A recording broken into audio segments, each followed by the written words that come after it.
उधर आपको बताएं कि राज्यसभा में चर्चा के दौरान एक हैरान करने वाला वाकया सामने आया, जहां सभापति से कांग्रेस के मल्लिकार्जुन खड़गे भिड़ गए और स्पीकर पर आरोप लगाया कि वर्ण व्यवस्था का वो बढ़ावा दे रहे हैं।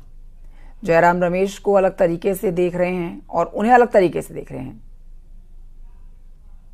Leadership is here. I think you should replace. One second, Jairam Ramesh. You are so intelligent, so gifted, so talented. You should immediately come and take seat in place of Mr. Khadge. Because by and large you are doing his job. Sir मेरा time का ध्यान रखिएगा, मेरे time का। खड़गे जी, आप सोचिए, खड़गे जी, खड़गे जी। Don't bring that Varna क्या? Still in your mind that Varna system is there. That's why you are calling Ramesh. Is a very intelligent, very that, and I am dull, so that No. One second. बैठिए खड़गे जी, खड़गे जी, बैठिए, एक बार बैठिए, खड़गे जी, मैं एक सेकंड प्लीज, नहीं सुनिए, एक बात सुनिए, खड़गे जी, आप मेरी बात को नहीं समझ पाए। जितना मैं आपका आदर करता हूं, उसका एक अंश भी आप मेरे लिए करेंगे, दिल को टटोल कर, तो आपको महसूस होगा। मैंने कहा क्या है? मैंने ये कहा है कि जब सुन तो नहीं रहे आप, जब प्रथम पंक्ति के अंदर आप जैसा व्यक्तित्व है, 56 साल का अनुभव है, उनको भी हर कदम के ऊपर जयराम रमेश टिक्का टिप्पणी करके मदद करना चाहते हैं। अभी देखिए खड़गे और राज्यसभा के सभापति के बीच में इस मुद्दे पर तीखी नोकझोंक हुई है। सभापति ने इस पर खड़गे से कहा है कि वो आसन का अपमान कर रहे हैं। पेशेंस है, बहुत सहन शक्ति है, खून की घूंट पी सकता हूं।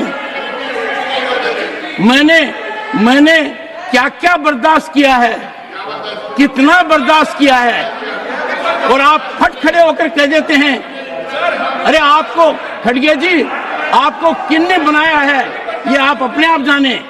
मैंने एक मुद्दा उठाया छोटा, चिदम्बरम जी प्लीज डोंट डू इट। मैंने जो मुद्दा उठाया, कैसे आपने ट्विस्ट किया, अंदाजा लगाइए। मेरे को भी पीड़ा होती है इतने सी। No again there is a 24/7 professional person. और ऐसा नहीं है खड़गे जी, इतने मौके आए हैं जब आपकी प्रतिष्ठा को कितना बड़ा धक्का पीछे से लगा है, मैंने देखा है। मैंने आपकी प्रतिष्ठा को बचाने की कोशिश की है और आप मुझे लांछित कर रहे हैं। कल का दिन कितना भयानक था, आपने रिग्रेट एक्सप्रेस कर दी, अच्छी थी। सर ऐसा मत कीजिए, मैं सिंपल आदमी हूं, झुककर चलता हूं, जितना झुक सकता हूं झुकना चाहता हूं। कोई कहे मैं ज्यादा झुकता हूं, ठीक बात है, पर ऐसा नहीं होना चाहिए। ब्रेक के बाद स्वागत है आपका। सुल्तानपुर से खबर, जहां पर कांग्रेस के नेता राहुल गांधी पर मानहानि का जो मामला दर्ज हो रखा है, उस पर सुनवाई हुई है। राहुल गांधी के वकील ने सदन में राहुल गांधी के व्यस्त होने की बात का हवाला देते हुए कोर्ट से एक और मौका दिए जाने की बात कही है। इसके साथ ही आपको बता देते हैं कि कोर्ट ने राहुल गांधी को आखिरी मौका देते हुए इस मामले में 26 जुलाई की तारीख दे दी है। सुल्तानपुर एमपी एमएलए कोर्ट में ये केस चल रहा है। अमित शाह पर अभद्र टिप्पणी करने के मामले में लगातार मामले पर सुनवाई हो रही है। आरोप के मुताबिक राहुल गांधी ने 5.5 साल पहले कर्नाटक विधानसभा चुनाव के लिए अमित शाह पर अभद्र अमर्यादित भाषा का इस्तेमाल किया था, कमेंट किया था। बीजेपी के नेता विजय मिश्रा, जिन्होंने राहुल गांधी के खिलाफ मानहानि का केस दर्ज कराया था, इसी मामले पर आज सुनवाई हुई है। और देखिए, एक और मौका देते हुए अगली सुनवाई की तारीख दे दी गई है राहुल गांधी को। यूपी बीजेपी अध्यक्ष भूपेंद्र चौधरी का राहुल गांधी पर बड़ा हमला। सदन में राहुल गांधी ने सिर्फ झूठ बोला, भूपेंद्र चौधरी ने यह बात कही है। अग्निवीर अयोध्या पर राहुल गांधी ने झूठ बोला है। भूपेंद्र चौधरी कह रहे हैं ये बात, राहुल ने हिंदुओं का अपमान किया है। झूठ बोलकर भागते हैं राहुल गांधी।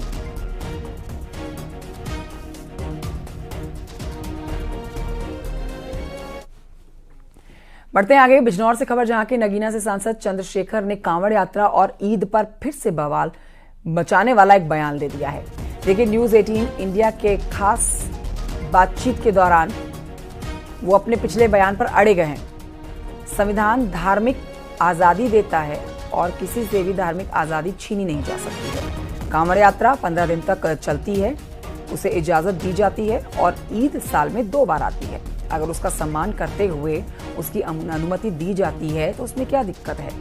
चंद्रशेखर आज़ाद ने वही शब्द दोहराए हैं, वही बातें कही हैं जो उन्होंने पहले भी माइक के सामने कही थी और न्यूज़ 18 से खास बातचीत में भी उन्होंने वही बातें कही है।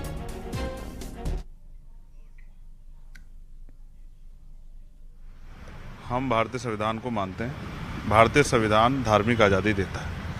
कॉन्स्टिट्यूशन का आर्टिकल 25-26 धार्मिक आज़ादी देता है। मेरा स्पष्ट कहना यह है कि अगर सरकार जो कि गार्जियन है वो धर्म के आधार पर डिस्क्रिमिनेशन करती है। कावड़ एक जो हिंदू धर्म की आस्था का त्यौहार है, 12-15 दिन चलता है। मैं पश्चिम का रहने वाला हूँ, कई बार परेशानियों का सामना होता है, लेकिन उनकी आस्था का सम्मान करते हुए और उनके धार्मिक कार्य में कोई जो है परेशानी है, इसलिए हम वो परेशानी सहते हैं। अगर 15 दिन हिंदू धर्म की आस्था का सम्मान करते हुए सब लोग जो हैं उसको स्वीकार करते हैं, तो अगर ईद ये साल में 2 बार होती है और 20 मिनट के लिए अगर वो सामूहिक रूप से नमाज पढ़ लें, जो कि ईदगाह के अंदर पढ़ी जाती है ना कि सड़क पे पढ़ी जाती है, तो मुझे लगता है कि परेशानी नहीं होनी चाहिए।